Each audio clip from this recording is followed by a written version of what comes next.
അസീസിക്ക Benz ഒന്ന് ചോദിക്കില്ല ഇപ്പൊ ഒരു ചോദ്യം പോലും വന്നോ ഞാൻ പറയണ്ട ഒന്നും പറയണ്ട അവൻ പറ. അസീസിക്ക കഴിഞ്ഞ ദിവസമായി ബെൻസ് കാറിൽ വന്നു. അപ്പൊ അത് ഭയങ്കരമായിട്ട് അല്ല ബെൻസ് കാറിൽ വന്ന എന്താ പ്രശ്നം? അതല്ല ഞാൻ വന്നല്ലേ പറഞ്ഞോളൂ. അല്ല എന്താ പ്രശ്നം? വന്ന എന്താ പ്രശ്നം? അതാണ് ഞാൻ ചോദിക്കുന്നത്. വന്നൂടെ ആ മനുഷ്യൻ? ബെൻസ് ഇക്കടെ കാറല്ല, പക്ഷെ ഇക്ക അധ്വാനിച്ചുണ്ടാക്കിയിട്ടുണ്ടെങ്കിൽ ആ പുള്ളിയുടേതല്ലേ, മറ്റുള്ളവരുടെ വണ്ടിയല്ലല്ലോ. അല്ല ഇപ്പൊ വന്ന ഇപ്പൊ എന്താ പ്രശ്നം?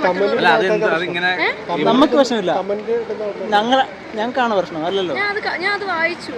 അപ്പൊ എന്താ പ്രശ്നം? ഇപ്പൊ BMW വന്നാലും ബെൻസിൽ വന്നാലും ഏത് വണ്ടിയിൽ വന്നാലും ഇപ്പൊ എന്താണ് ആൾക്കാർക്ക് പ്രശ്നം? അതാണ് ഞാനും ആലോചിക്കുന്നത്. പറഞ്ഞിട്ട് കാര്യമില്ല. ഒരു പണിയില്ലാത്ത ആൾക്കാരില്ലായിരുന്നു കമന്റ് പണിയില്ലാത്ത തന്നെ പാവം മനുഷ്യൻ.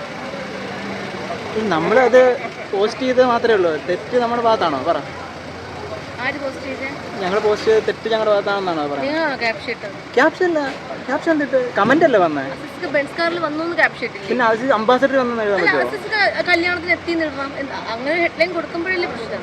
അപ്പൊ കാറിൽ വന്ന് ഒരു കോടി അപ്പൊ ഒരു ഓൾട്ടോയിൽ വന്നു. അപ്പൊ എന്തോ കൊടുക്കും? ആ വണ്ടിയുടെ പേര് തന്നെ മെൻഷൻ ചെയ്യുന്ന അവിടെ. അപ്പം വണ്ടിയിൽ ആ വണ്ടി നമുക്ക് എല്ലാവർക്കും അറിയാലോ. ഓൾട്ടോ എന്ന് പറയുമ്പോൾ എല്ലാവർക്കും പ്രശ്നം. ബെൻസിന്റെ മോഡൽ എഴുതിയില്ല, ബെൻസ് കമ്പനിയിൽ ബെൻസിന് മാത്രമേ എഴുതിയിട്ടുള്ളൂ. ഇറങ്ങാൻ പോകണം. അപ്പം